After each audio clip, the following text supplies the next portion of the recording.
Hi guys, we're back with the parasitology video. Albendazole. We all might have heard albendazole treatment for worm infestation, and we might have taken albendazole whenever we faced worm infestation. Now, we need to know how this works in the stomach, or how this drug kills the worm inside the stomach, by which mechanism it kills. So, we can see the video.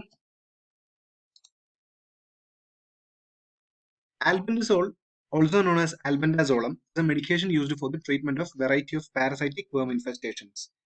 They are used to treat giardiasis, trichuriasis, filariasis, neurocysticercosis, etc. It was developed in 1975 and it is present on the World Health Organization's list of essential medicine. It is belonging to the class benzimidazole. If at all you guys are having any doubt with the classification and the basis classification of antihelminthic drugs, you can see my classification of antihelminthics video. I'll be providing the link in the description box. This has got a benzene ring also with an imidazole group. Albendazole is widely used in cattle and sheep and also in human beings to eradicate or to clear the normal or the abnormal intestinal parasites present in the intestine or the tapeworms or the cestodes. Now, the example of drugs belonging to the benzimidazole group is albendazole, flubendazole, mebendazole, oxybendazole, fenbendazole, cambendazole, thiabendazole, triclabendazole, fendazole. Almost all drugs are ending with azole, A-Z-O-L-E, azole, azole. So you can remember this. Now, mechanism of action.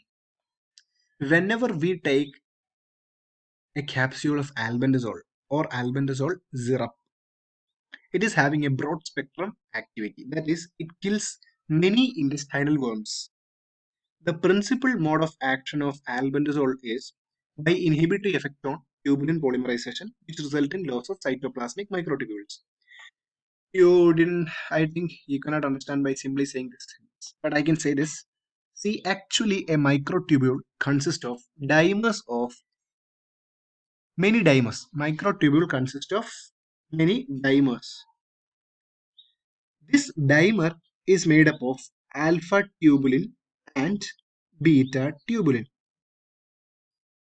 Alpha tubulin fuse with beta tubulin, then form dimer. Then many dimers fuse to form microtubule. Okay. So when this drug breaks the binding of alpha tubule with the beta tubule, so it will not allow alpha tubule binding to beta tubule. So no dimer is formed. So no microtubule is formed. Cytoplasmic microtubules are essential for cell division and all cellular activities. So if at all no microtubules are formed means no cell division and it can lead to death. Also, they block the GLUT2 transporter. GLUT2 transporter that is actually transporting the glucose from the intestine to the worm. So if at all the GLUT2 transporter is blocked, the worm will not get much glucose and it can lead to worm immobilization and death. ATP production is also decreased due to glucose, less amount of glucose inside the worm. So this leads to worm immobilization and finally worm death. Actually, this is alpha tubulin. This is beta tubulin.